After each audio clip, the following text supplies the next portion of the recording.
Welcome, everybody, to the Gimmick Infringement Podcast. I am Brad Winchester, and with me, as always, is my tag team partner, Tyler McDowell. Blanket Tyler in the bottom right corner. We have two very special guests today. We haven't done this ever. This is the first time on GI. How you doing tonight? Yeah, this is different. I'm excited, Brad. This is, dare I say, uncharted territory for us. We have to start 2026 in a very special way. So we thought of, okay, we're going to talk season 5 of Stranger Things, the series finale, not just the season finale, Brad, but this is it. It's a wrap. Who are the two biggest Stranger Things fans we know? Who do the people need to hear from? And we came up with two names. These two faces you see on YouTube next to Brad and I. The great Ashley Kirk, the great George Romero. They are back. All right. I was going to say you two. It's now you three. We got to talk Stranger Things. We're going to go right into the finale that was. We are recording this nearly 24 hours to the exact moment that this dropped on Netflix. Ashley Kirk, we're going to start with you. It's a lot of The pressure. season 5 finale, episode 8, The Rightside Up. What did you think? Overall, I actually really liked it, which I wasn't expecting. I had a lot of doubts, but no, I really enjoyed it, actually. Obviously, I still have a lot of complaints and like things that I didn't love, but overall, I think it was a nice way to end it. So you're saying there's going to be no complaint corner on this No, there finale will be. pod? Okay. No, I'll have a couple issues. Okay. Our But audience, not nearly as many as I thought I would. Our audience needs that clarity. Okay. Good to know. More on that later, I'm sure. George. So, for me, I'm with you. I thought it was good. I think Brad alluded to it last week. Like, we all have our expectations. We all like theorize what we want to happen and kind of get lost in that, where then we just have to accept what is, like what is put in front of us. And I thought it was good. Were there things that I didn't exactly love, or were there aspects that I thought could have been better? Yes. But overall, like I mentioned in the last time I was on, season finales are really difficult, or like series finales are really difficult to stick the landing. I think it did well for being a series finale. Like, do I think it's like one of the greatest? No, but I thought it did well. George, I know you mentioned during our production meeting some potential continuity issues that you spotted during the finale. I believe Ashley highlighted that on the previous pod, and you mentioned that during production. I would imagine this is what we call a tease in the business. I would imagine you're going to highlight that in a little bit. But you were okay with it.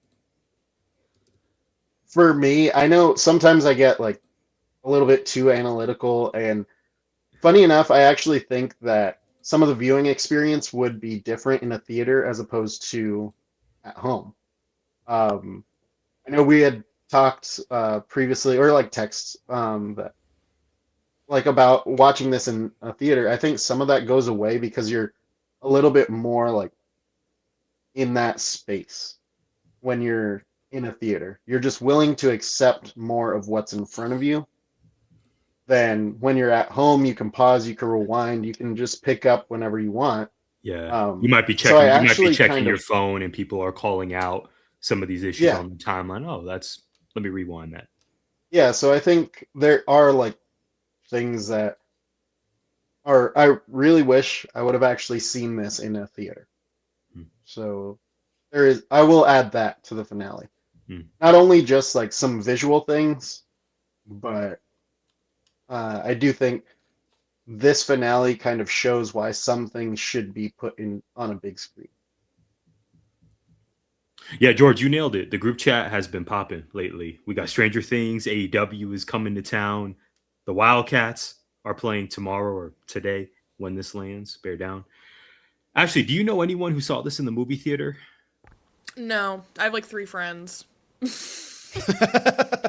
watched So Stranger no. Things or just total? No, Or- none of them watch it either. That's the Okay. worst part. Yeah. Keep the circle small. I respect that. Yeah. I don't know anyone who saw this in the theater either, but I'm sure it was a massive hit.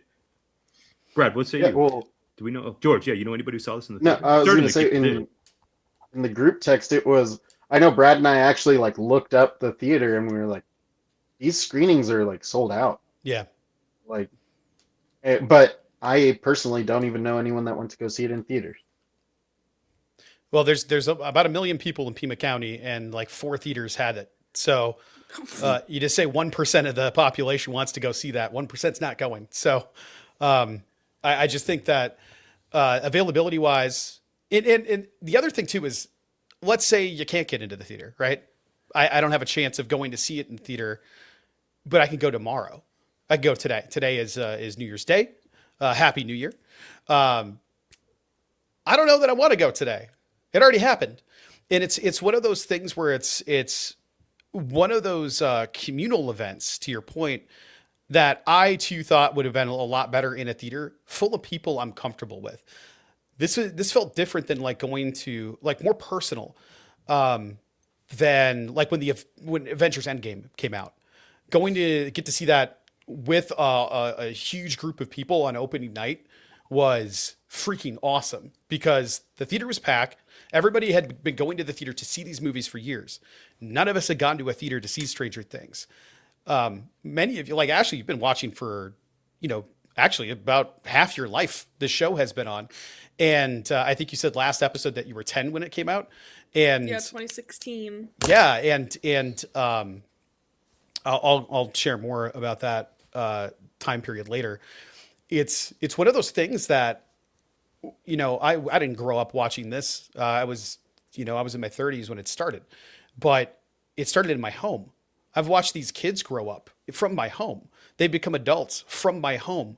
So to take that and move it to a movie theater experience, but it's not at my home, I feel like might have gotten lost if I'm in there with a bunch of assholes that can't keep their mouth shut, or we're getting up 15 times a show. Like the last couple of times I've gone to a movie, I've actually had a terrible experience because people just get up and wander, or Freya's got to pee or whatever. And it's like, I hate that stuff. Like, I'm here to be immersed and watching you loudly eat your popcorn and then burp and then breathe hard. Like that stuff drives me nuts. Homeboy behind me during Superman just awake apnea, just the whole time. And I was just like, I can't do this. And I think at home, we do have the comforts of being able to pause, but I have the familiarity and the comfort of, this is also where I've known these people.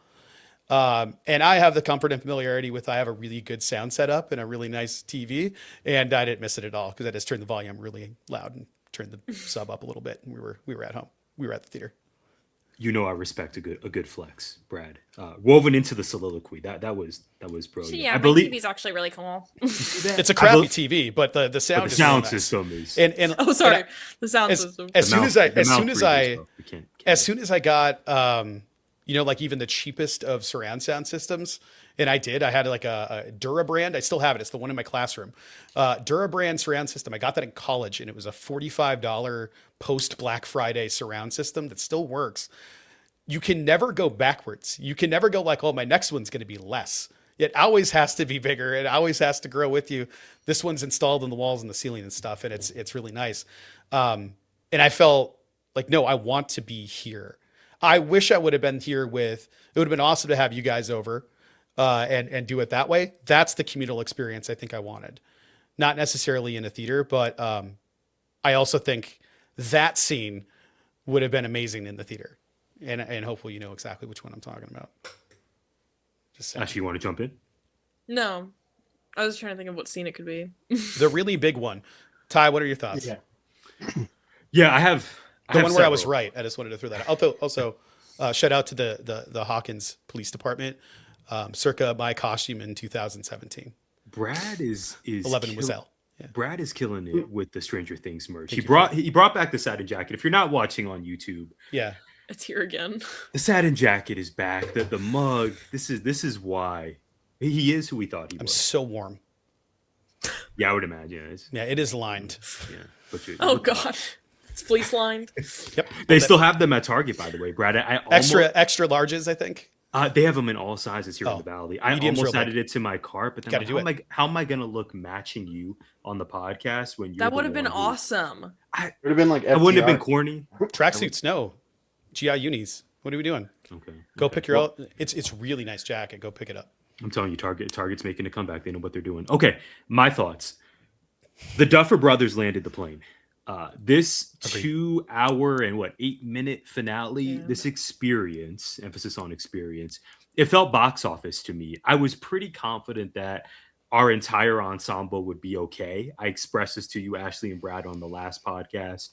So I was missing some stakes. I would say probably about 20 minutes in, I thought to myself, yeah, I don't think anyone's going to die here. Obviously, Kali left us. I was correct on that prediction. But after that 20-minute mark, at no time did I think anyone was going to leave us for good. Even with the 11 twist, if we can call it that. I know we'll get into it later. I was missing some of those stakes, but truly, I was just tuning in to be entertained, particularly with this finale, all the hype, all the suspense leading up to it.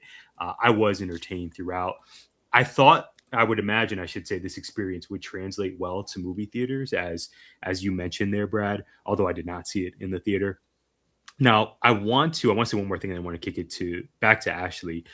I'm so curious to hear what you all thought of the final, say, 15 to 20 minutes of this finale. I really enjoyed the kids playing Dungeons and Dragons together in the basement. Now, admittedly, I know this may be shocking to everyone here. I have never played Dungeons and Dragons, but obviously that's been a critical part of the show. And for the series to end that way with the crew and then the 11 element, I just thought it was the right move. And then also Holly, Derek, and the younger kids coming in to end, and Mike's looking down. I thought they really landed the plane in so many ways during this finale. What I did have issue with, and I'm going to kick it to Ashley, what was going on with that Hawkins High School graduation? I realized they've been through some difficult times, but I love you, Dustin. To go out that way, it was gangsta for sure, but that part didn't land for me. Mike just showing up before the ceremony. It suspension of disbelief. I did enjoy Purple Rain during the Mike and Elle montage. That was my favorite part of this entire finale. But Dustin did what Eddie said he wanted to do. Yeah. But That was We're the whole point. verbatim. But this is Dustin, you're the valedictorian.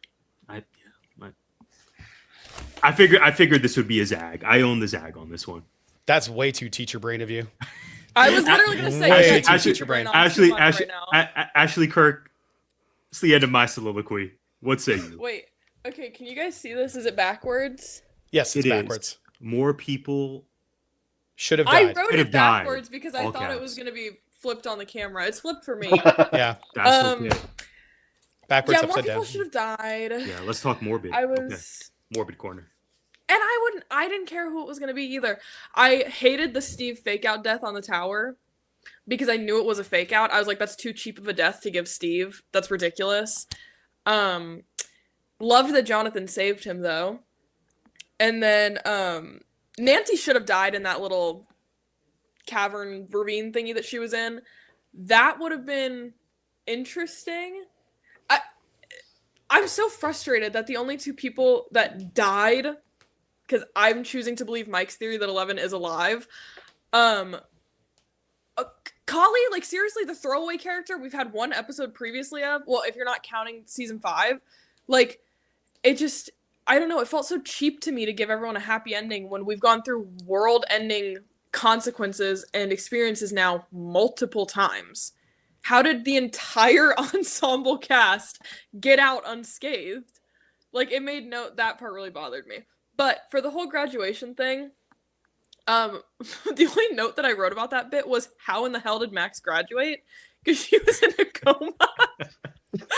And like, hey, That was I my even only said thought too. grad- Yeah. yeah, I That's my even said thought. at graduation, tested out.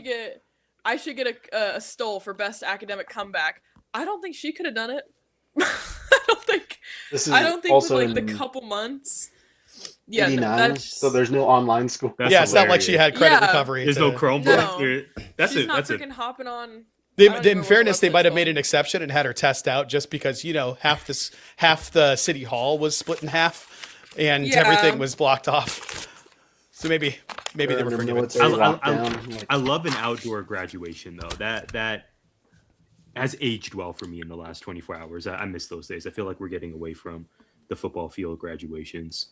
I in think mine was Tucson the in the last valley. Marina one Yeah, that was Yeah. outside. yeah, that's the way to do it. But I get it. But no, I didn't love Dustin's graduation speech. Like I knew that it was what Eddie wanted, so I was just like, okay, that's why he's doing it. It just didn't feel like Dustin to me, so I think that's why it kind of threw me off. I don't know, I feel like Dustin became a completely different person this season, and it's kind of like thrown me off, which grief can do that to you obviously, but I feel like he almost just became Eddie in a sense, and that like I don't know, it didn't super land well with me, but that graduation speech really topped it off. But I did really love the ending scene. I love how it completely paralleled the beginning of season 1, like down from the sprinkler to the shot of Mike's house to them playing like that. I really enjoyed that, and that actually did make me cry. And then them all putting their like little books on the shelf. I guess that was the very last scene that they ever filmed, and I could feel it before I even knew that was a thing. I was like, oh, this is definitely like the last time they were doing this. Yeah, for sure. Yeah. And I think the spin-off bait is very strong with Holly and her friends. Derek's in But there. yeah, oh gosh. I did really like Mike being the last like original character that we saw, because in my mind the show has always revolved around him in a way. Yes, like his best 100%. friend goes missing, his girlfriend is the one that's it's Mike's show in at the core, I feel, and like everything revolves around his house. It's just I really liked that. But I think I'll save it for complaint corner. But the other thing I wanted to say about the whole movie experience, I noticed as soon as it started, that whole first sequence of the soldiers, that felt like a movie to me. Like from the camera work to the lighting to the sound, it all felt like a movie. It didn't feel like a show anymore. And that I thought was going to be how the whole episode felt. But I think it kind of fell after that opening sequence, at least to me. But yeah, that's a complaint corner thing. My face probably okay. Yeah, that was really my only feelings about the graduation. I really liked the credits. I watched like all 20,000 minutes of it because I just wanted to see it. But yeah. Excellent. Complaint corner has been added to the Google Doc. This will be addressed soon enough. George, what say you?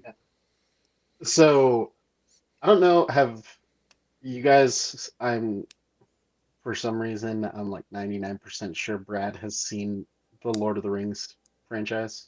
Like, Once or twice this year. it's my comfort, like, It's January those are 1st. my comfort movies, so I gotta go, like, back, and I watched them over the winter break. I always 4 do. hours. Every winter break. Like, the extended cuts. Of Yeah. course. Only way to do it. Yeah. Well, at the end of Return of the King, how they have the drawings and like it's where it finally says the end. Like that's what I got from the end of this show. Like how they even had the characters with their name drawn as opposed to like a still from the show or something like that. Like that I just thought of that in the last minute or the last few minutes of like the credits and everything. But so I'm actually going to take the opposition to Ashley. I think 11 should have passed. I think I choose do to too. not believe. Like I just believe she's alive. I think she's alive, and I know the Duffer Brothers had to come out and say like, "Oh, well, it's open to interpretation." You should have just not had that scene in my opinion. Like if you're going for that kind of ending, do it the way Nolan did like Inception. Leave it open, like truly leave it open. Have Mike go through that speech without showing 11 again. Like have him walk her, or like even have flashback to the day of like she supposedly died or sacrificed herself. You can show those flashbacks, just don't show her in the one place that she could be alive still. At least that was for me. Like I felt that her character, again, kind of going back to Lord of the Rings, Frodo has to move on because so much has happened to that character that they need to move on. Like they have to be. There's a whole lore of it. He's not actually dead, but he moves on in a sense to like the afterlife. Like this is where the Grey Havens, he right? continues. Yeah. But I think that would have been a good ending for her. Like she has to go because her character has done everything. Like, she doesn't need any more. Like, she still could find peace in the time that she was alive. Mhm. You know, like that family provided peace for her. She doesn't have to live out a life to try to find that. In my opinion, at George, least. how are you feeling about that scene with Mike and Eleven? I also want to talk about Prince Purple Rain again. How did you feel about that scene as a viewer? It sounds like you were really comfortable with that being the farewell to Eleven. You would have been cool if it just ended right there. Yeah, and I popped for Prince. Like, Let's talk about it. So good. I loved that Just it an was icon. Prince. I was like, Yes. and Purple Rain especially. I Purple was like, Rain. this I mean, is that was so great, great. but when doves cry, leading When up to Doves that, Cry, yeah, getting 2 Prince songs. 11 yeah, minutes. that No, was, no notes, just perfection. But you would have been yeah, satisfied Oh, with Derek it waving in ending the right car there. to Mike, like, or I'm Mike telling waving you, at Derek. Oh my Derek, gosh, they're so funny. Derek maximizes his minutes. Yeah. Yes, he does.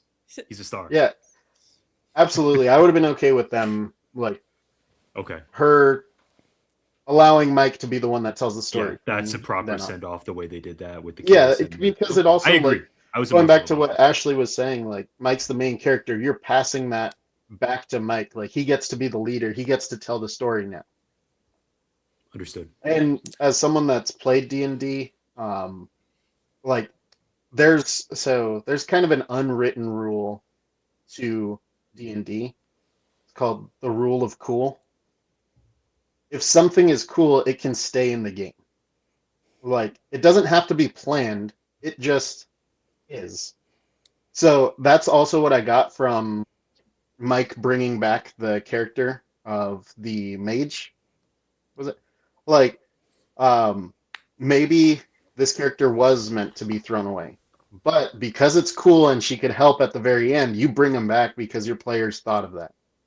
Like that is a real thing in D&D. I've played it before, and my dungeon master had told me that like of cool trumps everything. Like if it's cool and it furthers the plot, then yeah, by all means, let's do it. I'm the one that gets to like tell the story, but I can work around what you guys come up with. Fascinating. Brad Winchester. I've been trying to keep my mouth shut here. Everybody's showing their ass at how young they are. All right. I take that as a compliment. On I'll the take doc, if you look at the doc that we're sharing our pod flow and scroll all the way to the bottom, you'll see they're called books. And inside of these books, they're choose your own adventure novels. And we used to read the crap out of those in elementary school. And I know the Duffers are only 2 years older than or younger than I am. They're born in 84. I was born in 82. These books, like, look at the font, look at the layout. Think about how the Stranger Things Dungeons and Dragons book title at the very end of the show where it closed, literally a choose your own adventure guide. Mm-hmm. When I saw the original series when it first came out, first season, I was like, this looks like one of those books that I grew up with. I was like, this is insane. Which is probably what fueled the nostalgia in me. And then seeing like all the 80s of the first season, just the maximum 80s of the first season, the fake like vinyl wood grain plastic drawers for VHSs, everybody had that weird sunburst wall clock. There's just so much stuff going on in there that I was like, oh my gosh, this is just that. Of course they left it ambiguous. They were always going to be. And I think it's a different Nolan film, not Inception. I think they went Dark Knight Rises, where they did show Bruce Wayne and Selena Kyle sitting at that cafe in was it Paris or Florence? I can't remember where Michael Caine's character Alfred said he was going to go. We just watched it in 2 halves. I finished it today actually, and I went, oh my gosh, okay. I knew there was a reason I wanted to finish it, and then I remembered while I was watching it, it was like, oh my god, okay, Stranger Things. Spoiler if you haven't seen it. It's one of those things where I think it was it's just they were always going to do this. The other thing is in the 80s and the 90s, people didn't die. Like the main characters didn't die. That's just not a thing that happened. We don't have to red wedding everybody. Not everybody has to die for there to be stakes, and nobody left unscathed. Max's arms and legs and eyeballs were all snapped off, and she was in a coma for 2 years. That's not Steve. unscathed. And still graduated. Steve got his ass kicked for like 3 straight seasons. I don't know that I could say he's unscathed. His ego sure did get bruised, and he can't keep a girlfriend. So there's that. And he is resigning to living in the small town and is staying there, which bummed me out a little bit. I'm not going to lie, but also it was the 80s and that still made sense. I feel like everybody left with either their future or their scars. Because I don't know where I want to put this. I guess I'll just say my initial thoughts. Elle getting inside the mind flare, incredible, because every move she did in there, the sliding, the jumping, all of that stuff was what she practiced in the beginning with her timer. She did everything she did when she jumped over the bus to get inside the mind flare to fight Fekta. And I was just like, that was so dope. And Hopper in episode 1 saying, if you're gonna do this, if you're gonna beat him, you're gonna need to fly. Homegirl jumped like 300 feet into the mind flare at the end. And I was like, that is exactly what they said we're gonna need to have happen. And that's what happened. She jumped up into another dimension, hopping skyrock to skyrock, which is amazing. I'm also glad they didn't show it. I didn't want to see her Mario her way up. So I'm really glad that she showed up by chucking a boulder at a giant monster, which was really great. I was really bummed that I was wrong about Kali. I really thought she was going to turn, but then like watching her go through all the trauma and going like, oh my God, this is what it's like to have somebody care about you. That broke my heart, because the way that Hopper talking to 11 was exactly the same words that she needed to, but just wasn't getting them. That one hurt. I was also really sad that I was wrong about Henry. Henry was like, nope, I did it anyway. Like, he's making you do it. He never made me do anything. But the tear falling out right at the same time that he said, we are one. Very effective. Oh, the two of them are one. He is one. Standout. 100%. Oh yeah, incredible in this. Mm-hmm. Okay, I went down a bit of a rabbit hole with this. Why did they zoom in on it to show it? Was my thought, and I think it's Will's birthday that they retconned because Duffer Brothers made a mistake in one of the seasons, but it was Murray's code on the keypad. Why show it? Was it 0322? 0622.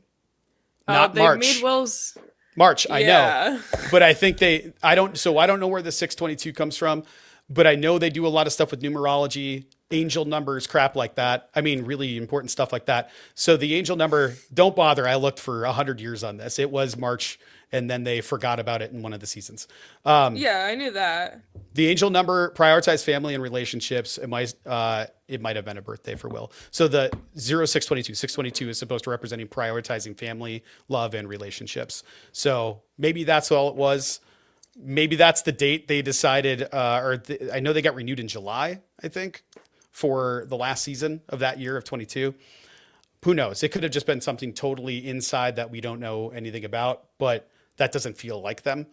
I love that Dustin did the Eddie graduation speech, and it wasn't that it felt like out of character for him. It felt like Dustin was always destined to become what Eddie could have been. Eddie was really smart. He was really talented. He just never had his craft together, and Dustin did. But the only thing that Dustin was missing was feeling confident in himself. So of course he was going to do that. And the thing that gave him confidence was button up against authority and the establishment. And he was always going to do his own thing. One thing that I saw people complain about online a lot was Erica not having a bigger role in the end. I'm like, were you just going to leave Clark with nobody? Like Mr. Clark just gets dragged into this and Mr. Clark is going to be by himself. Of course Erica's staying behind. Who better to keep Mr. Clark safe than Erica effing Sinclair? Erica's the only one that can keep that man safe. I thought it was perfect. What I loved too was Jonathan. Jonathan getting to go to NYU. Yes. Because Joyce and Lonnie had a big fight in season 1. And it was, what college does he want to go to? And Lonnie, anyone he wants to. NYU. He's always wanted to go to NYU. That was established in the first season. Now he's going there. I thought that was years old. So effing good. Speaking of effing, the one F-bomb in the series. Oh. The one F-bomb in the series. Chef's kiss. I loved it because everybody said that Joyce didn't have a moment this season. That was a pretty big one. Um, I don't know what Henry's neck was made out of, or if Joyce is incredibly weak, but I was fine with the entire slow burn of it all. I know a lot of people are like, "Oh my god, go faster here," but having every blow be a representation of each of the person's traumas, that ripped me apart, man. Like just I wasn't even crying. My face was just leaking. I was sitting on the couch, just feeling tears come out of my head, knowing that everything was about to go wrong. I just had this terrible feeling. I'm like, it's really early in the show, and we know that Linda Hamilton's waiting on the other side of that wall. So, not sure where that's going to go. I thought they landed the plane. I don't really have any complaints about this entire episode. I only have questions. None of them are complaints. Just well, what about this and what about that? But I also like try to think about like where would you squeeze anything else in without having to add another episode, which they absolutely should have done. That, Yeah, yeah. Sorry. Well, that's what I was gonna say. Like, I actually think they should have added a little bit more and split it into two. I don't know if you've watched Game of Thrones, yes, of course. you always knew the in a 10 episode format, the ninth episode was going to be the one that really had all the like Yep, the penultimate big episode is moments, going to be the and big then one. Yeah, yeah, and then the 10th, like the season finale, was a little bit more like set up to the next season, or like come down and then set up. the denouement. Yeah, Yeah, thank you. Well, yeah, this I felt like the battle with Henry could have been stretched a little bit more, and just the final send off could have been its own episode. I think But so too. I think it would have killed momentum though. It's such a hard call. I actually feel like they rushed everything before it because they left so much out in the second volume where yeah, forget the continuity errors. This like there just felt like there were holes where we jumped from one mhm, thing to another, and I had questions about character choices and from those leaked notes, who knows what actually got cut and who knows when that got cut out. We don't know if it was filmed. It might have been something that wasn't edited out. I think it was filmed I think so too, and it's because also in a probably bunch the of choice for the interviews, Duffers that why they're leaving Netflix or leaving that yeah, deal. Yeah, in a ton of interviews, like I remember or Noah Schnapp in a ton of interviews was like, "Yeah, I have the yeah, most scenes with Mike." Hey, yeah, when did those happen? I didn't see them. yeah, Like, yeah, so yeah, I think based on like a lot of interviews, it was inferred that they were filmed and then just cut out. yeah, and that yeah, and I happens. feel like, well, like this season overall, like how many times have the Duffer Brothers needed to clarify things post episodes or post drop? Like to me, it's like that's an unfinished product if you have to keep coming Yeah, back and saying, well, this happened, Hmm. this is why this happened, or yeah, and history suggests that that's not a them thing. Yeah. yeah, it's very much a Netflix thing, especially with them like just dropping some like I think of Mindhunter. Like Mindhunter was really Oh my good god, and then just boom, drop. yeah. I mean, they're bringing it Like they back, left but them, yeah. that's why I have hope that maybe they'll go back and go like, no, we have the unreleased or the extended cut of season 5 or whatever, Hmm. and add everything back in. But I mean, the amount of money they're making off of the movie theater and all the other stuff, I have no idea what they put into marketing. I have absolutely no idea, but I know damn well that people got a Netflix subscription just to watch the rest of the show after canceling it when it wasn't on anymore for 3 straight years. The fact that I'm wearing this, the fact that they've merchandised the crap out of this season compared to any of the other seasons. Season 1, 2, 3 went by, 4 had merchandising, and then this one was like it was Target's exclusive, and then chips and Gatorade and like all these different places they had all this merchandising. So I know they're making a ton of money off of this. They definitely have the money to be able to go back and afford this, even though this is like $1 billion season. They probably made as much, if not more, off of Stranger Things, just longevity and rewatchability, just because it's the only place that it will live. I would love to see what it is, and maybe they'll publish at some point. They'll publish scripts or something and go like, "Here's what they were." And I'm sure if they do in fact leave Netflix, then they'll probably fire a parting shot at them in an interview at some point. and just say like, here's what happened. I'm sure that'll happen eventually, or some of the actors. I think if any of the actors are going to come out and go like, this is what happened, it's going to be Millie. 100% it's going to be Millie. She just seems. I don't know. She's got that locked and loaded Netflix deals for days. I don't know if she can talk. I don't think them it's at got. all. I don't think it's got a lot of time left. And Well. she had a several year contract, and I'm pretty sure it's almost up. And Probably. I don't think anybody else. Well, David Harbour I can see doing it, but I don't know. He also seems like a guy who likes to have jobs and work. So I don't know that he torches it. But he's got the Marvel stuff to do, and I don't know if his character's making it out of Avengers, but we'll see. He just filmed Violent Night 2. I just wonder, cannot wait. I just wonder what it'll look like from a business side. Like, how did the business side affect the final product, especially Volume 2? Because I'm not even complaining about it. We get what we get. I can watch the last season of Game of Thrones, no problem, and go like, what a spectacle. This is amazing. Did it hold with everything else? No. But I'm gonna tie this into wrestling. Vince McMahon quote, and then I'll go to, I guess Daniel Bryan after that, to cleanse our palates. I don't give a damn what the fans think, because quite frankly, I know what the fans want better than they do. And then Daniel Bryan at the time, his promo when he turned heel, fans are fickle. They turn on you in a dime. They think they know what they want. And I think that's the thing. It's like, we often try to do the headcanon thing of, we're going to be the creative, we're going to be the writers. And then the writers go out and do the thing that made us want to think about it in the first place. And then we go, oh, I know better. I've never written anything, but I know better. I've never directed, but I know better. And it's like, yeah, just enjoy what you get. Odds are somebody else screwed this up. And I just wonder what it is. Because for this finale, I don't know. I don't think there's anything I would change about it. Except maybe something with Linda Hamilton's character. What happened to the Black Hand group? What happened to them? And then, is Paul Reiser's character even alive? Because they never confirmed that he died. So I don't know. Oh, well, yeah. I was just about to say Ashley Kirk presents Complaint Corner before we get to our Tyler, big picture conversation about season 5 and the series as a whole. Well, give us your thoughts about the big picture. Yeah, big picture. Well, season 5, I don't even know that. I guess in your initial finale thoughts outside of what you said about the graduation. Sure. Yeah. I'll actually try to merge both.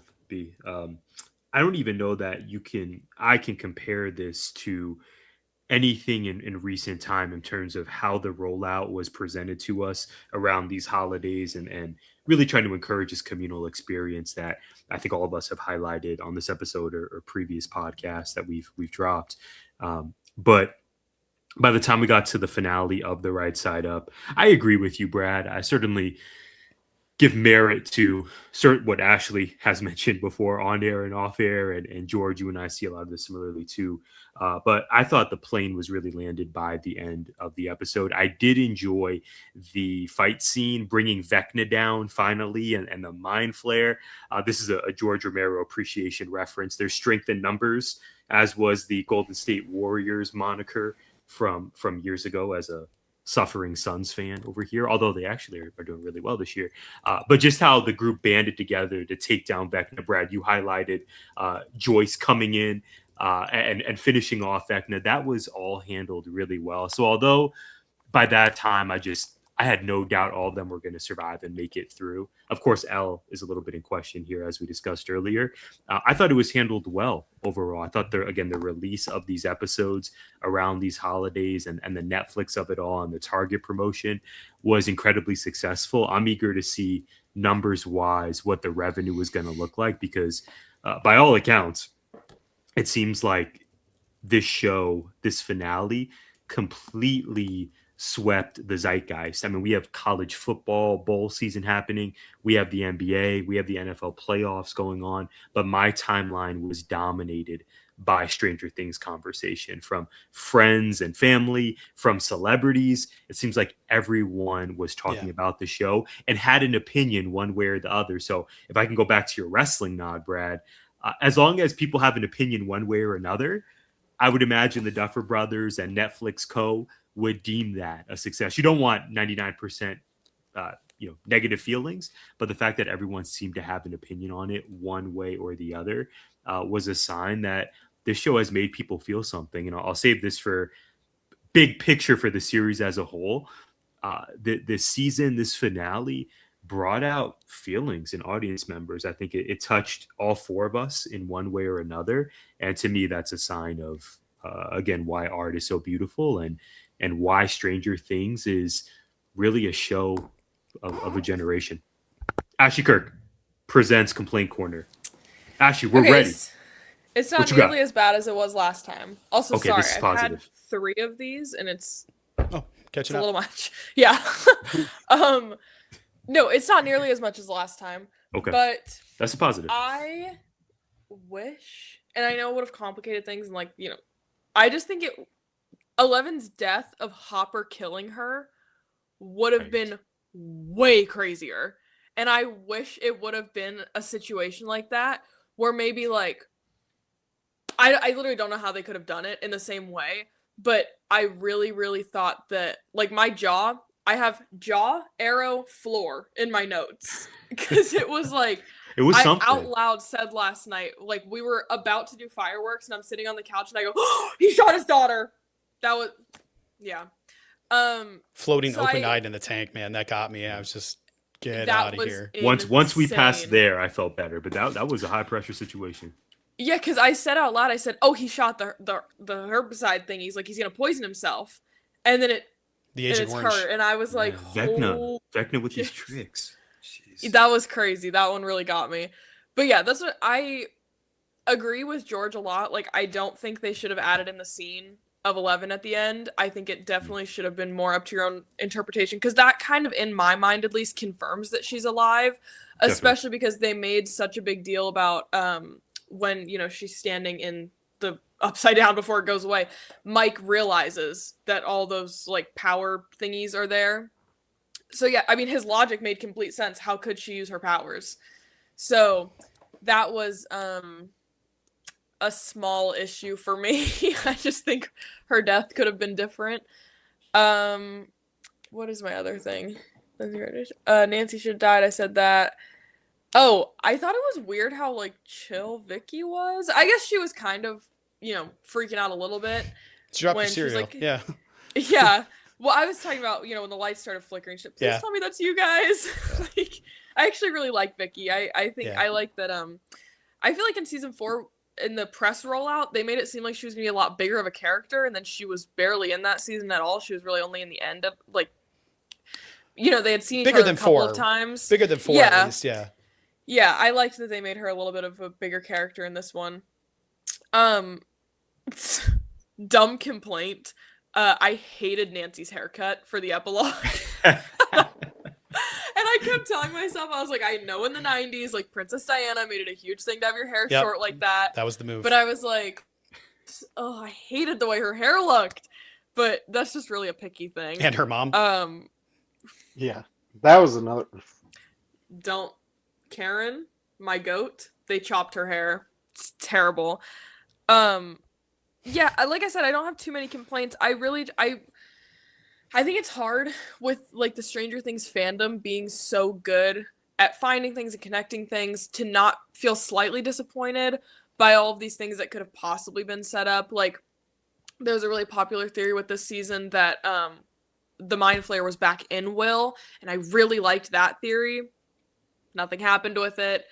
I just can't. I'm really just thinking about how amazing Jamie Campbell Bower was in this season. My brain's not processing anything that I'm trying to remember right now. Yeah, I think the epilogue was a little long. I agree with George on I think they should have stretched out actually fighting Vecna a little bit more. It felt quick. It felt really, really quick for, this villain that's apparently been the big bad over all of these seasons to then be taken out in less than 15 minutes. I feel like they really focused on them getting into the abyss rather than actually fighting in the abyss. And I know it's a time-sensitive situation, but I mean, I don't know. I loved I hated, sorry, that Kali didn't end up being evil. That really bothered me because she was moving sus as hell. she was moving in mysterious ways that I was not really liking. So yeah, the payoff of that storyline too just didn't really feel great to me. Also, why isn't she British anymore? She used to be British. I don't know.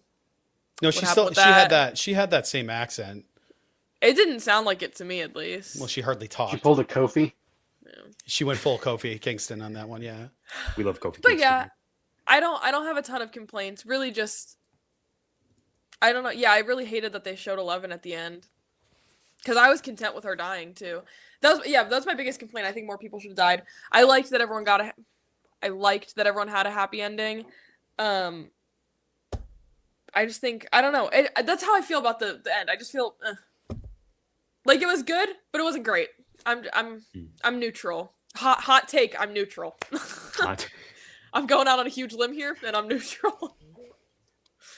George, you want to kick it to you, either responding to Ashley or if you want to head in the direction of big picture for this season or the series as a whole, what it's meant to you. So I kind of land on the same thing, but going back to my previous point, again, I have to reference other ways shows landed or finished. So I really loved How I Met Your Mother. Like, it's one of my favorite shows ever. Oof. How it ended was horrible, in my opinion. Like, yeah, no, it's terrible. But it was terrible, but I also am one of the people that are like, well, I know the writers wanted to make this over 3 seasons, and they were forced to do it in 1. And I was like, okay, well, it would have made sense if you do it in 3. Like, if you got us to this place, it could have been so much better. Mm-hmm. Like, if you just took the time. And I kind of felt the same way with this. Yeah, like, I think the huge gaps in seasons, like, it really worked against them. Like, if you would have gotten us there a little bit further, I would have been okay with it. But you have to cap it off, especially because this season, especially, like, your kids are not kids anymore. Like, they're grown adults and they're playing children now. But like, at least big picture. And then complaining corner, there's a few continuity things, or there's a few things that I point out, like, just nitpicking, I guess. Like, what took me out of this, and this is the scene that I'm actually saying, like, I think if I would have seen it in a theater, I wouldn't have thought of it, but I'm at home, I'm like, so it's been established, like, the Upside Down is a copy of the real world, but some things don't carry over, like water. Like Hawkins Lake, there is no water. There's no anything in there. Why is there water in a deprivation tank? Like, that kind of, and it doesn't show them, like, bringing water. It shows them bringing gasoline to charge up the generator, but it doesn't show them bringing the water to put in the tank. Could have been, though, active lab, right? Because the military was, like, there. But like, but I'm they? with you, like, yeah. And if not, how stagnant is that water? Yeah. You know, oh. Yeah, it wasn't even like gross. It was crystal clear. Like, no, it's just sitting there with all the nicest vines bath ever. for 2.5 years, or 8 Yeah. years or whatever it is, just untenanted, just getting into that stank. Oh. It's like a rubber duck Yeah. floating in it.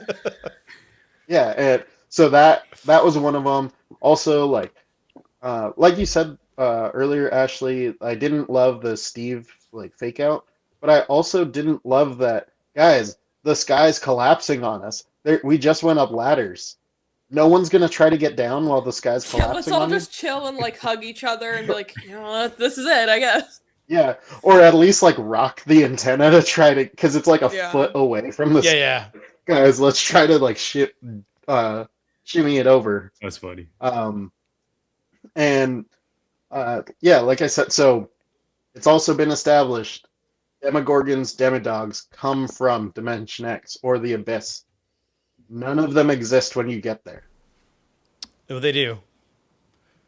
Like, Okay. they do, but they're not there. No one's guarding. No, so I have a theory about that, but I'll let you keep going. Well, is, like, Will blocking them, or is, No, like, just keep. Okay. So What was the mind flare when he got to Henry?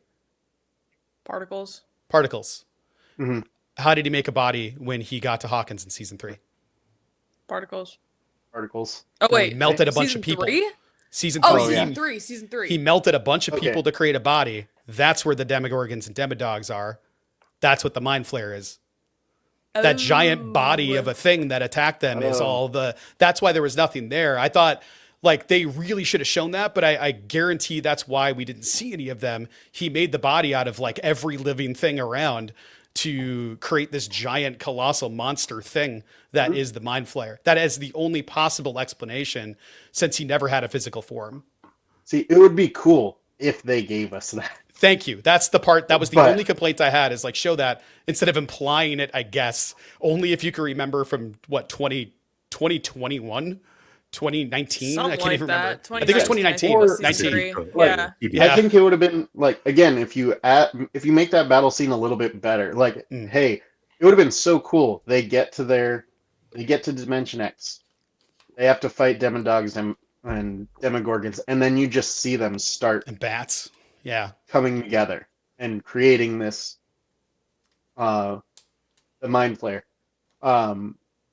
Which I would have thought, like, again, really cool if, like, fan theory, if you make that. But, like, that was another thing. I was just like, guys, like, he's not protecting himself, or they're not protecting themselves when they're there. They don't have any, like, guards. They had the trash or can. anything.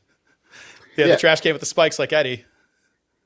Yeah, and, well, also, apparently their spears, their knives are like the sharpest knives a lot available. They were and pull then the saws, right? axes Like they had pull saws, I think. Yeah. yeah, and then the most blunt axe you can use, just hacking and hacking away. Yeah. Yeah. Like that was just, again, kind of me nitpicking, but that's really like my complaints. Small continuity things, nothing like super major. I think the acting was great in this like last section or this last chapter of it. And I think it's everyone, like all the actors at this point are done with this. Like, Yeah. I think they are all ready to move on as well. So that's something as fans we all have to respect as well. Like, yeah, they could have done more, but everyone's kind of like had said their piece to this.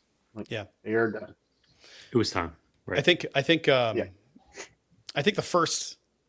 only thing I'll say is that I think the final physical battle could have been longer. I don't think it could have been much longer, and only because I think we get burned out because of the tension leading up to it. Because they were fighting. It's just we didn't see all of the fight after the first 10 minutes of the episode because so much of it happened in Henry's mind because it started there and then ended up punting him out, the hopper scene by the tank, and then the physical form. So it really was about a half an hour of that first hour of fight Henry, or maybe more. It's just we don't think of it that way because it wasn't in the physical form. Because that Henry 11 showdown did go by pretty fast. And I would have liked to have seen a little bit more there just because I'm selfish and want to see a big spectacle. But that 11 had been training the entire season to try to take him down, and finally getting to see her actually go face to face for the first time since she sent him into the nether realm from the lab. That was the first time they had been physically face to face. And I thought that part was undersold. Like they were here and the only thing he said is like, so you really do want to die. And that kind of bummed me out that was it. But that throwdown was a lot of fun. Gandalf's Saruman style, like is what I was thinking. This is wizards fighting. And then having Will right when his last gasp of I'm going to throw this sharp tree beard Groot looking arm out at 11 and kill her, Will stopping it and being there because they're all together, all family. I'm not afraid of you anymore. And then Joyce saying you effed with the wrong family, but not just meaning the buyers, but meaning everybody involved as one collective family because they're all so close. So good. So good. That was tough. My favorite thing too was seeing online people just body this woman going like, Karen coming to save the kids. They're not even her kids, but it's her fourth child, Max. And I was like, fourth child is Lucas. That fourth child is Lucas. She went down there to save Lucas. Lucas is down there. Lucas spent like every day at their house playing D&D forever. That fourth child is Lucas. Like, I love Max, but it's not Max. It's Lucas, and it's not even close. Lucas just living at the Wheelers, and her going to save. I feel like everybody had a moment in this season, and I feel like the payoff was worth it. And there will always be us wanting more, and I think I don't really have a complaint about that because I want more. And what a great place to leave off. Like, you end a series going, I want more. Not I need it, but I just want it. That's the part that I think is so cool about this. Like, thinking big picture, if we can transition, I have a couple of thoughts about that, including spin-off thoughts. But I don't know. Tyler, do you have any complaints? I sure do. Go ahead. I have Besides two. Dustin. Actually, this one is Dustin related. Uh-oh. But it's after the. That's a lie. It's at the graduation, but then his decision after. Are we to believe that? Okay, the Dungeons and Dragons game in the basement happens. I get it. I respect it. And frankly, I love it. I shared that with all of you. Then they're going to eat their lasagna dinner. I love lasagna. Thank you, Garfield. After that, are they going to go to the party that they were invited to? Clearly, they have to drop by the party at some point. Are they just going to total Cold Shoulder Jones the party invite? Yeah. Dustin was because Mike was like, I have a much better idea, and then it shows him playing D&D. But can we do both, Ashley? Dustin was clearly in his bag. He was feeling himself. He's not going to go to the party. They're not going to drop by after lasagna. I did like that it was the same actress from Snowball in season 2. Stacy. There you go, Yeah. Stacy. Yes. Who I loved rejected that it was him and made him her. cry. Yeah. I wanted some, closure on that one, but no, that's kind of a silly one, but a complaint nonetheless. My second one is more of a personal situation. I think even on the show, maybe Brad, correct me if I'm wrong, maybe it was just through text, you recommended another streaming show involving kids fighting terrible monsters, HBO's Welcome to Derry. And I have had the good fortune over winter break of having more time on my hands. So I checked out the show, and my brain, I've had to use new parts of my brain that I wasn't expecting to over break, where I've been managing between these two series that are eerily similar. Yeah. In plot, in so many ways. Ashley, I'm going to borrow yours. Maybe this is hot take. Maybe this is another zag for me. I think Welcome to Derry has just been a better experience for me than season 5 of Stranger Things. The acting is stronger on Welcome to Derry, and just from start to finish, I think it's been a cleaner, just stronger overall experience. So I've done my best to treat them as separate entities, but my mind has been focused on, wow, I don't know that we've been talking about Welcome to Derry as much as we should have to close the year. It obviously doesn't have the cultural cachet. I'm telling you. It doesn't have the cultural cachet that Stranger Things does, but I think it's just better than season 5 of Stranger Things. And maybe there's nothing wrong with that, because now that the Rightside Up is complete, now that our journey in Hawkins, Indiana is through, I quite enjoyed my stay here. But low-key, Welcome to Derry is a better show with better acting. But I also think that there's no pressure there, right? Like that was a property that was built off of 2 films. This is a property that created a final episode that was a film, essentially. Sure was. And it's 5 years or 10 years, 5 seasons, 9 years, 5 seasons worth of content. Ashley was a baby when this came out. We established this. I was not. Ashley was in diapers. That's crazy. Oh my god. The longevity is something to respect. Welcome to Derry. And I think that Welcome to Derry, because it had no pressure and it had all of the backing of those things and an already an established universe that could pull from other bits and pieces without, like so much of it was that I enjoyed about that show, especially is just the Dick Halloran story of having a character from The Shining be involved as a young person in Welcome to Derry, and the first shot being the Shawshank bus to Shawshank Prison, tying those universes all together was really cool, and that made me excited for the possibilities of later, while not taking me out of any of the episodes at all. It just felt like it was supposed to be there, right? Like, Yeah. at no point was I like, oh, a Shawshank Redemption shout out. No, it just was there. And I'm quite sure we had this conversation off mic, so I'll keep it brief. But I was pretty candid with you, Brad, as I remember. I wasn't necessarily asking for any more Pennywise content in our Lord's year of 2025. I saw both of the movies in theaters. I think I went to the Foothills AMC. I was definitely living in Tucson.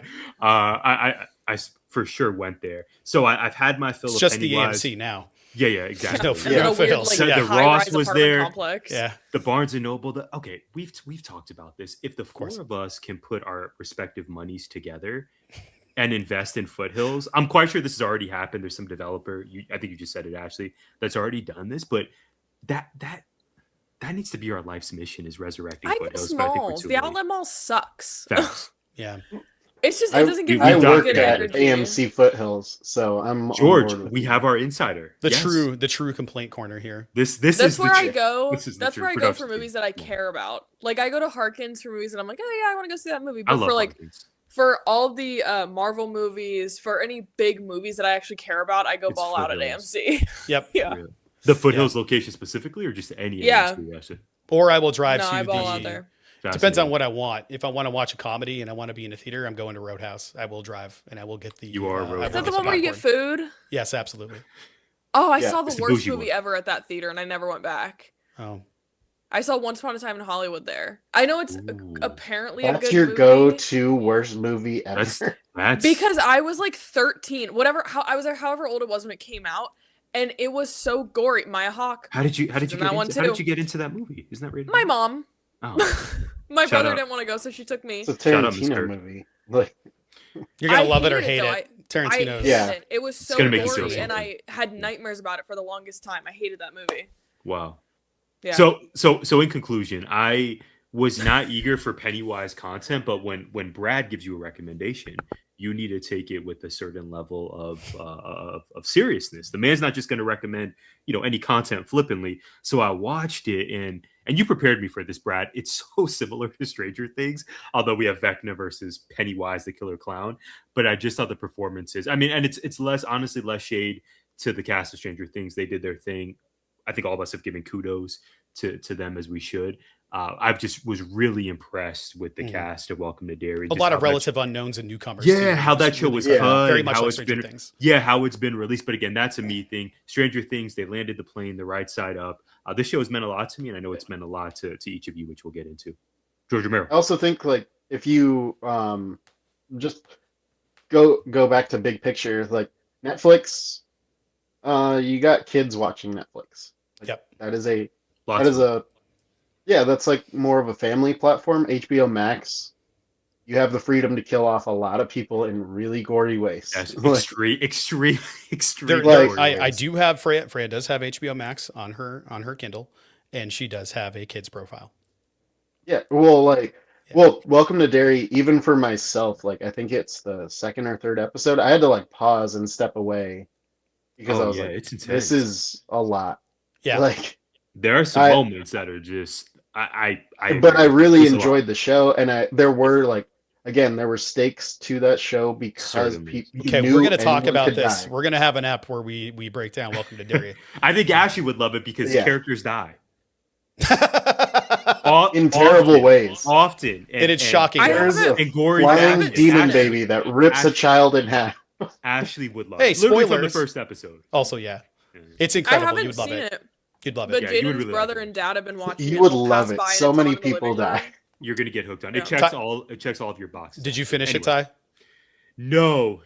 Let me know when you finish it because the payoff is better than anything that I've experienced in a very long time. That is quite the quote. I have 3 episodes. Also- We'll do. You said you did watch the actual movies. Yeah, Mike I is sure in did. both. Yeah, I know. Yes. Yeah. Stranger Yes, Things and exactly. It, So chapter that one. my complaint in summary is just for me, I was trying to separate the two and also not necessarily compare and contrast. I don't know if that's needed given that Comparison is the thief of joy. Yeah. yes, given that exactly, given that Stranger Things is now complete, the book has been finished, close that chapter in our lives. But that was just my final complaint. Are we ready to talk big picture what the show is Absolutely. meant to us? Ashley, you were 10 years old when season 1 was yeah. released. I met Brad for the first time in 2016. I was years removed from meeting George. It's been a full decade of having Stranger Things in our lives. Brad, you said it, the posters, the merchandise, the memes, the conversations in the group chats. Ashley, what does this show meant to you, big picture? How are you going to remember it?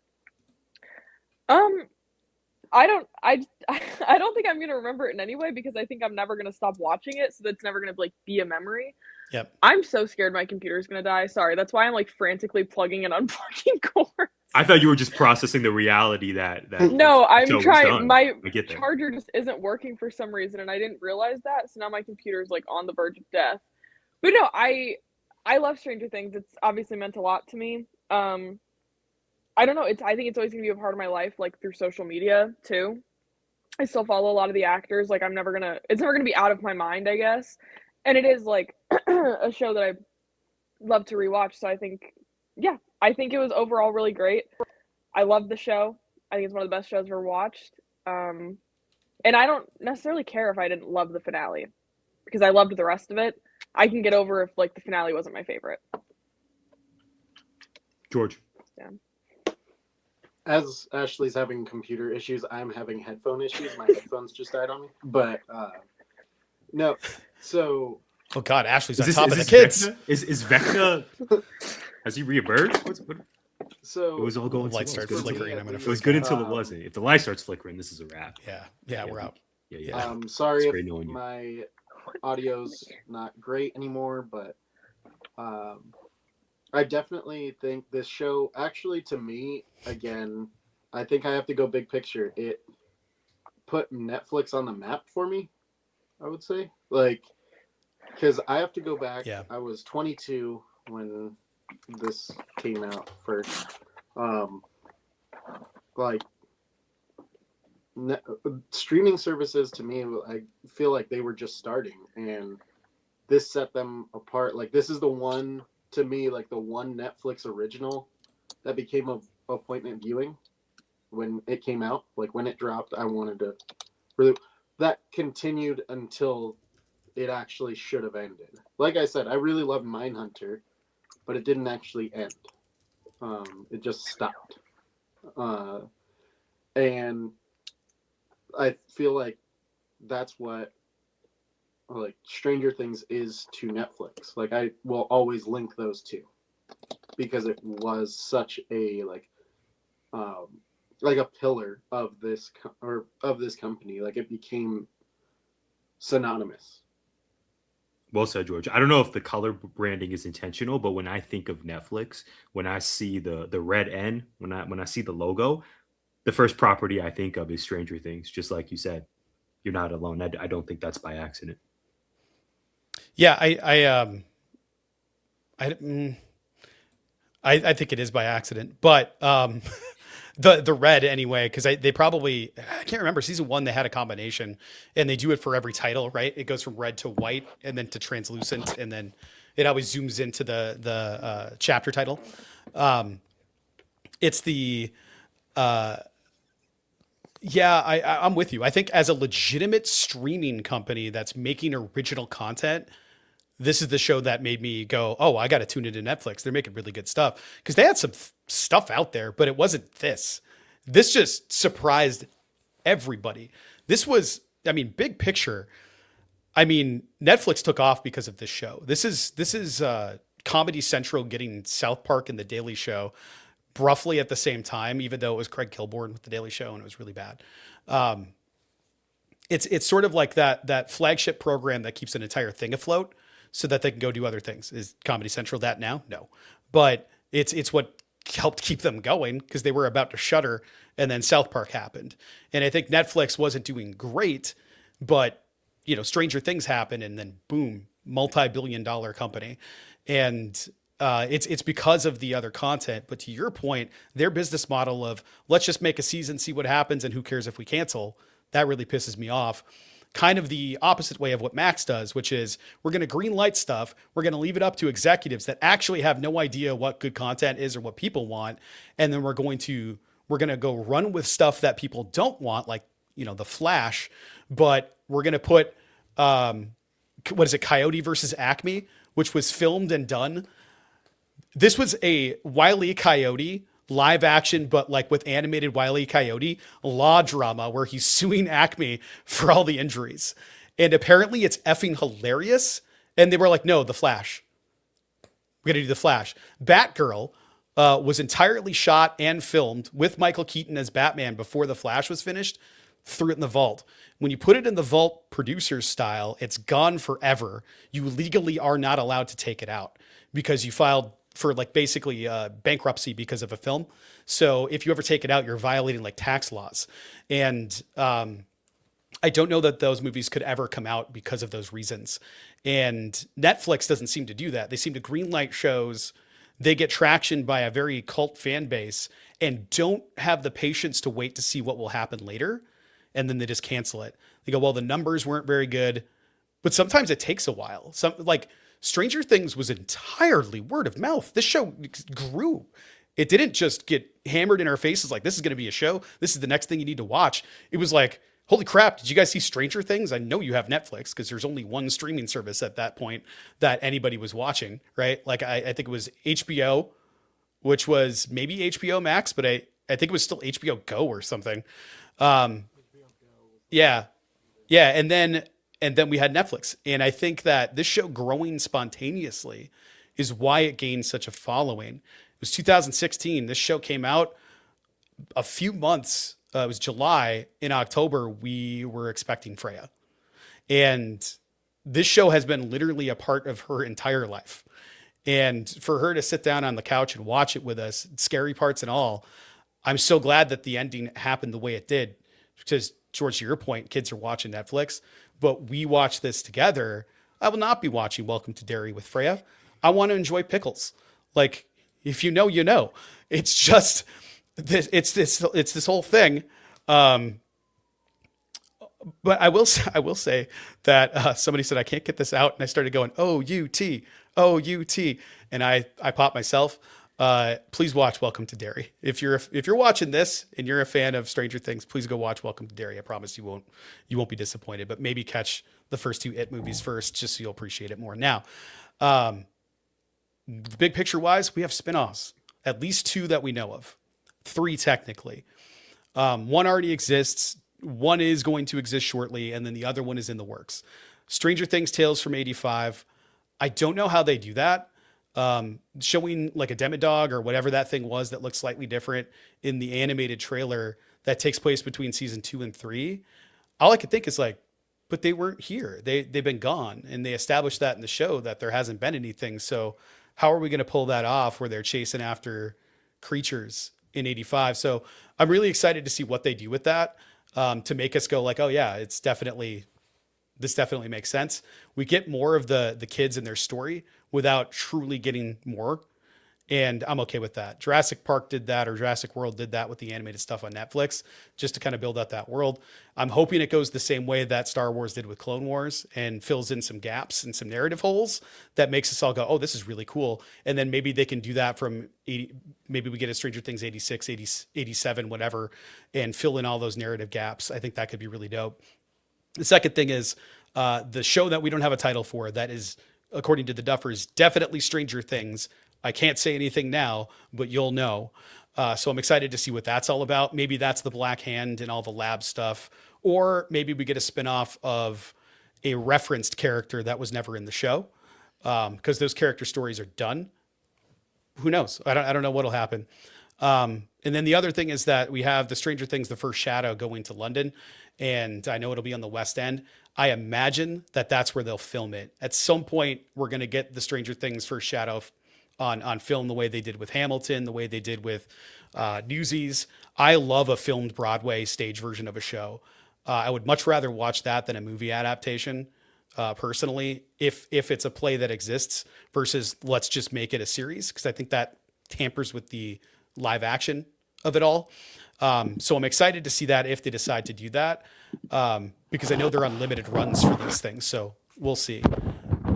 That terrifying noise is my signal to toss it to George. I was going to say, I know that the actor. Oh yeah, hold on, George. I'm going to turn your mic up to 1 million. Go ahead. So I know the actor who plays Vecna, had done appeared on the Broadway show. Uh-huh. Recently. You said Yeah, Broadway he was show, in right? it. Yeah. Yeah. I'm sorry, I didn't. Tell me when I'm clear. Well, I can hear you, but from far away. Can you guys hear me? All of you, yes. What does that mean? I think you might have been the terrifying noise. I was, because I am doing my phone microphone now because something's going on with my computer. So We're I dragged my phone off the table and it made a Oh, noise. I was like, go ahead, George. Well, We're- embrace we're- the mess. Embrace the we mess. are. We're George is surviving. in the upside down. It's an important episode here. And now he's entirely muted. Vecna's got him. Yeah. No, it's fine. Do you have a computer mic? On your laptop or something? Yeah. Tyler, what are your big picture thoughts? Big picture. This show. Oh, George. Oh, muted as I'll get. You'll have to change your. Give me 1 second. I got you. Go ahead, Tyler.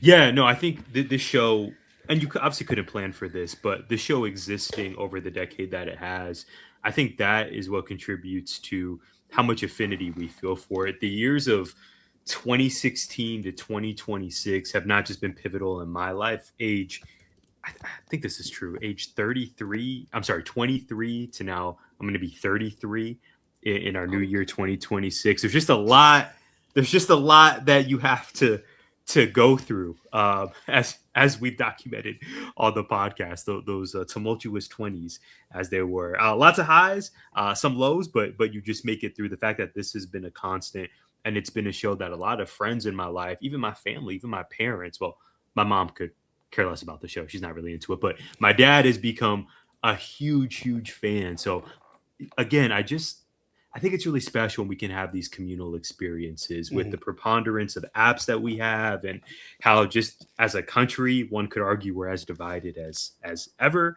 It's a topic for a separate podcast. The fact that this has been a constant in my life when there's been so much coming and going and so many changes over the last 10 years, this has been a constant. I was a late adopter to this show. I remember Brad being in a meeting with Brad. I think it was one of our Friday morning department meetings.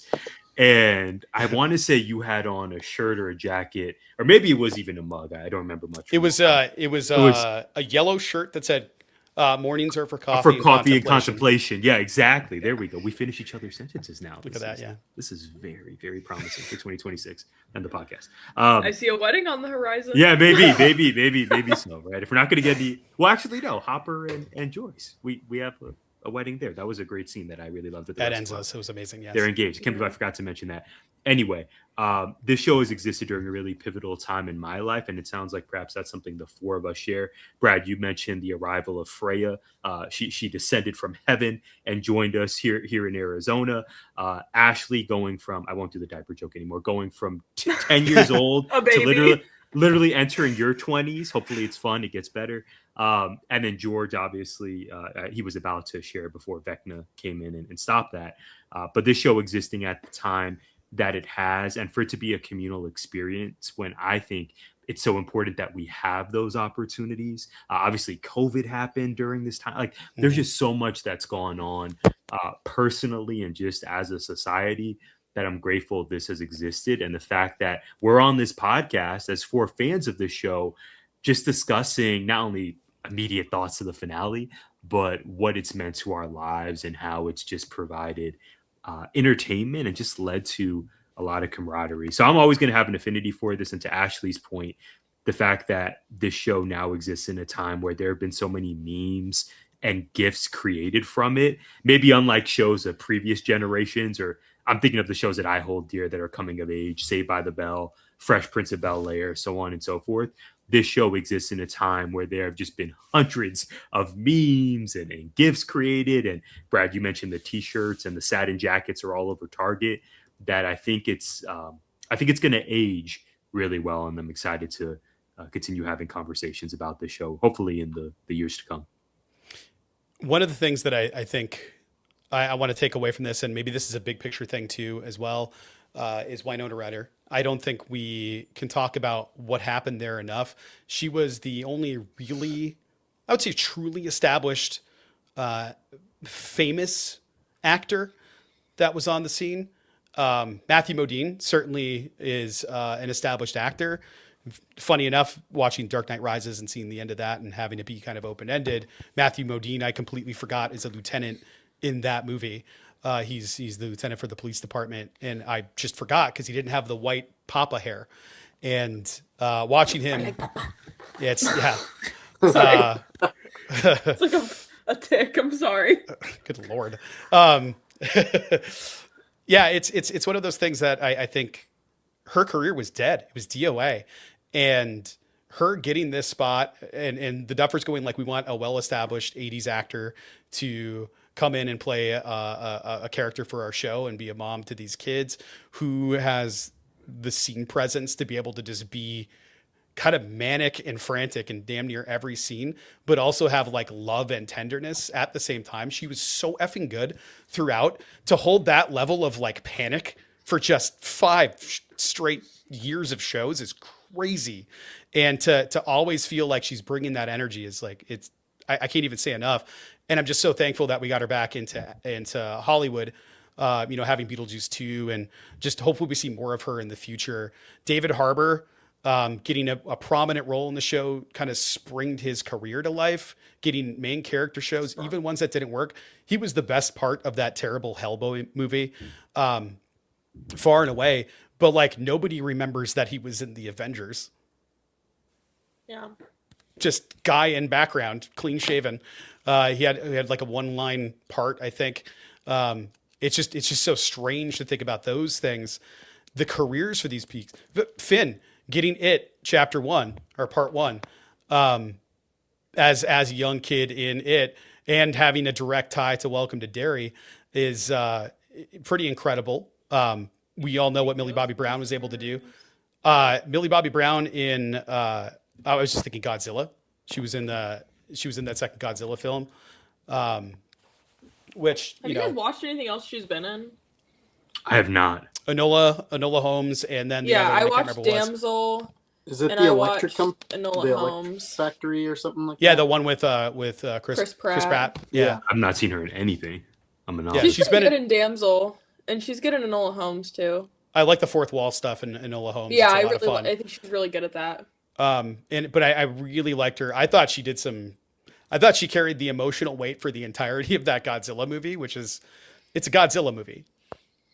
They didn't do a good job of bridging the monster of it all. Like, I actually really liked the first one quite a bit, just because it felt like emotionally tense and very dark. And then the second one felt more silly and emotionally tense, and it didn't merge very well.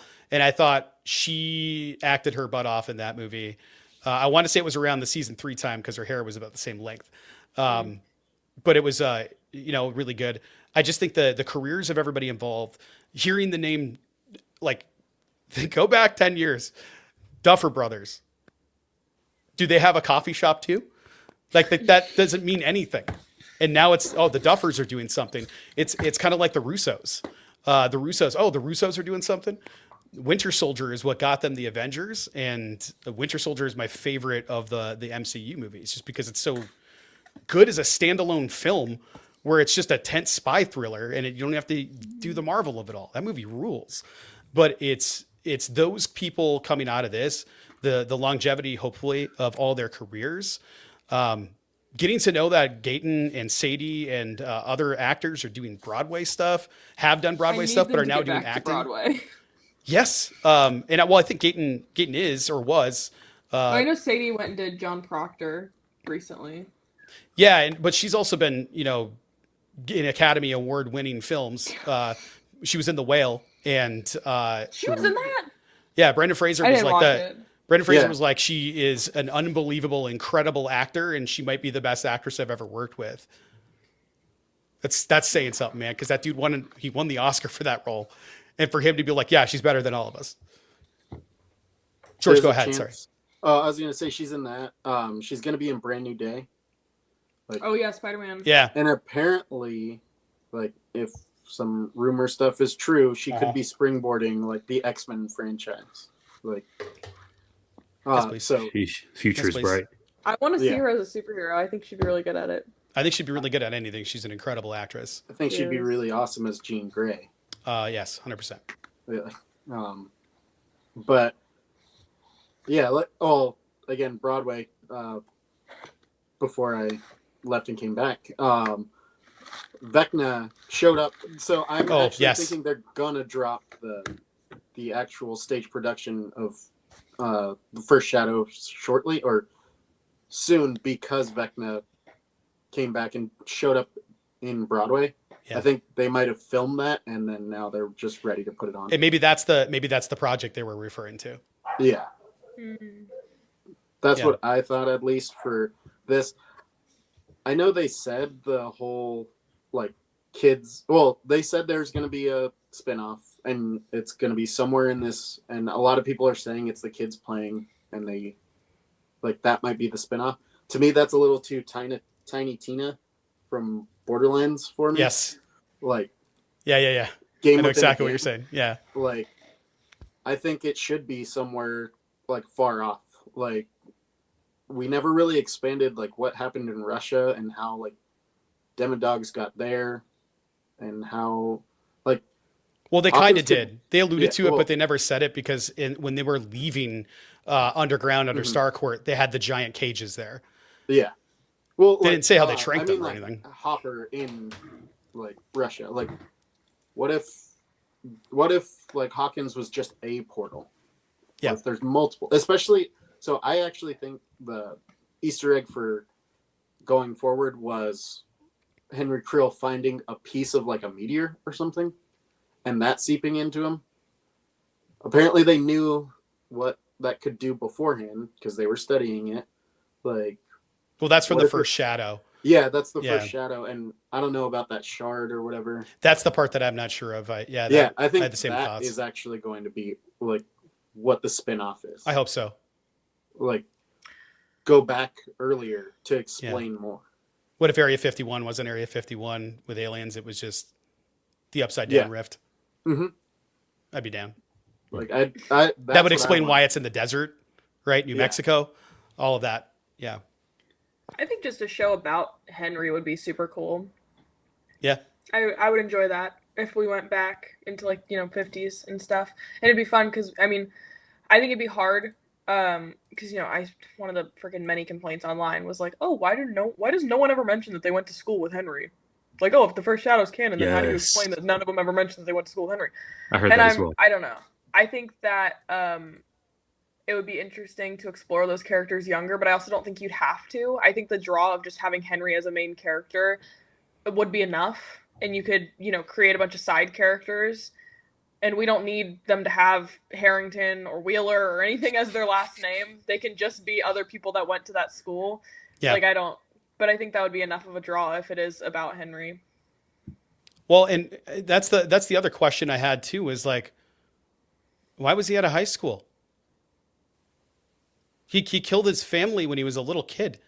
So why was he even in that high school? Or something? Mm-hmm. Yeah. So like maybe he was like, I don't know, maybe he piggybacked and that's why he has the memory of walking through those halls. I don't think they ever knew him because why would he even be there? He was in that lab the entire time. So I don't know why he would know anything in the high school. Nobody ever said they knew him because I don't think they did. So who was he walking around in a flesh suit as? That's the thing that I have questions. Because like he's just meat suiting somebody out in the high school in the 1960s. Like what's going on there? So I have those are the questions I had too. It's like, okay, Henry was like 10, 12. He was about the same age as everybody else, right? When he nuked his family and then passed out because he was too young and couldn't have control. I saw a lot of wild theories about stuff. And now that we know that the Mind Flayer wasn't actually in Will, I come back to how Will said he liked getting lost in the woods. Yes, I was literally waiting for you to be done talking to bring that up. Because the whole milkshakes thing, and it's like, it's like a hardware store. Why are you getting milkshakes at like a hardware general store? Well, But in the first Shadow, I know it was a diner. I was going to say maybe early in the 80s too, maybe when he was younger, they still had it in the back because a lot of places would still do that in the pharmacy part. They would have the milkshakes next to a counter in the pharmacy, like where you would used to go get sodas. You'd have to go to the soda shop, would also often have malteds, but it was at the pharmacy because Dr. Pepper was named for a reason. They thought it was like gastrointestinal health because it made you burp. That's so funny. I just think it's hilarious. Yeah, it's very, very interesting stuff. I will say a couple other things. The Agent Orange shout out I thought was really great because that's the herbicide containers. Because Ashley, you mentioned the herbicide containers.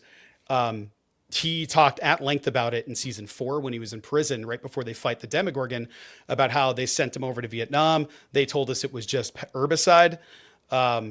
But then everybody started dying. We know that it was Agent Orange from history, but him, like his friends all dying of cancer and knowing that there was a risk when they had Sarah of her becoming sick, and he ignored it and thinking it was his fault. That's why Vecna kept saying, well, it was your fault. This is all your fault. While the Agent Orange is floating through the air, it was his nightmare of guilt because of his daughter. I thought that was really strong and heartbreaking. And then to do that and make him think he shot his new kid. Good God, what a just absolute grief grenade for that man. That was probably my favorite scene of the episode. I really enjoyed that as much as I was like, I hated it. I hated everything about it, and that's why I think it was good.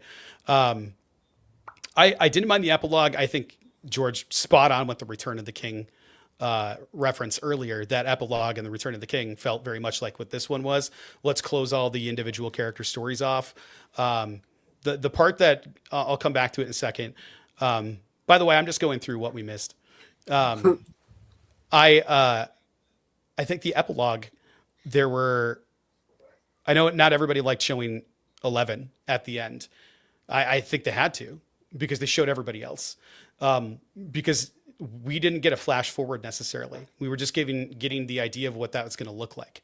So it doesn't mean that it is what is going to happen. It was just Mike telling the story of, and then Will goes and does this and finds his joy. And then it shows Will in the bar meeting somebody or with his significant other, whatever it is. Dustin meeting up with Steve, who has his camper, which made me super happy. But Dustin going off, he's one of the nuggets, right? Like he's his best friend, but he's also the kid that Steve helped raise essentially. Which I think is amazing. I think having all those little flash outs, I don't want to call them flash forwards, but they're like projections, made sense for 11 to have her own, an idea of that ideal future that they're going to have. The part that was both beautiful and honest and so real and heartbreaking was the rooftop scene, which was my favorite scene between the older 4, between Nancy and Robin and Steve and Jonathan. That one felt so real to me. We're done. We've graduated. We're all going to make these plans to hang out no matter what happens. We're going to meet up once a month. And you know, like in your heart of hearts, that doesn't happen forever. It's probably a year and then things start getting spread out and then they drift apart. They'll always be close and they'll always be family, but that's not how life is. This whole show has been about growing up, right? Like the entire show, the Demogorgon being the thing that chases the young kids. What's that thing chasing them? Growing the hell up is what's chasing them. And the fear of what's going to happen when you become an adult and a grown up. And that's why it had to end the way it did. It ended at the beginning, which I thought was just beautiful. Not only because they ended at the beginning for them, the sprinkler, like you said, Ashley, and then them putting their books up onto the shelves with their names on it. It was the next group also is going to do the growing up. And Mike looking down is like the elder statesman now that Nancy's out, of the last person in the house, going like, oh my gosh, it's their turn and it's their time. And that's beautiful. I cried at that just because it was so beautiful. And it didn't do anything. It didn't try to be anything it wasn't, right? Like it was authentic. And I don't know. I love it. I have no notes about that ending. It gave me everything I wanted. I didn't know how I wanted it, but it gave me everything I wanted. And I thought that was awesome. Ashley, George, anything you'd like to add? No, I was going to say that's a really good way to put it. Like, I didn't know how I wanted it to end, but I think I'm content with how it ended. Yeah. Yeah. And I did cry during that roof scene a lot. Yeah. George, last word. Well, yeah, there's things, again, we could nitpick all day, but this is how it ended. And I think I'm content with how it ended. Like, it's a lot of people can say, oh well, we can do, or they could have done so much more, but I think, like, to use what you guys are saying, they landed the plane. It is what it is now, and I think it like may not be satisfying, but it is a culmination. And I like how you put it, Brad. Like, they didn't try to be anything that they weren't. Like, even though everyone was like pining for, like, people need to die, stuff like that, I think it ended in a place where I could be like, okay, like, that's fine. Closure. Yeah. Wow. I also did like all those scenes of them flash forward. Yeah. I don't 100% That was so effective. Well, sorry, flashed over, not forward. Yeah, I don't know how to call it. It's like a Mike's. projected out, Yeah. you know? I thought it was very Yeah, effective. One of my favorite parts. I loved of the episode. Will's. I Oh, loved Will's- Dustin's. Mike's Yes. was so Will's. Will's, I don't remember, because I thought they said something about, like, in 2 years, and I was like, Will wouldn't be 21 yet if he's currently 18. That was the only thing that caught me off. I was like, wait, he's in a bar? But, I mean, maybe I True just got that. the times wrong in my head. But Mike's, I loved Mike's. And I loved that he had the poster up, or the painting up that Will did, and I loved that he had a little picture of 11 on his desk. That I was like, I love Mike. Mike's probably my favorite character in the whole show. I know it's like, whatever, because everyone, they love Max and they love Lucas, and I do too, but I don't. It is Mike's show at the end of the day, for me at least. Yeah. And I think Finn Wolfhard is such a good actor that it, like, makes me feel even more connected to that character. But no. Oh man, when the emotion hit him when he was looking in the bookshelf, that broke me. Watching him like put it up there calmly and neatly and then cry. Oh, brutal. Yeah. Beautiful, but brutal. Yes. Yeah. Just something about Finn Wolfhard makes me cry, dude. Understandable. Well, this has been so real. I can't believe it's over. Smile because it happened. We'd love to know what you all thought of this season and the Stranger Things series as a whole. Drop us a comment below on YouTube or hit us up on Instagram, X, or Facebook at GIPod19. We post exclusive show updates and more on those accounts. Ashley, George, thank you so much for joining us. Thank you all for tuning in, and we will see you next time. Gimmick Infringement is a part of 19 Media Group. You can listen to us on Apple, Spotify, iHeartRadio, or wherever you find podcasts. You can also find us on YouTube via the 19 Media Group channel. Please like, subscribe, comment, and share.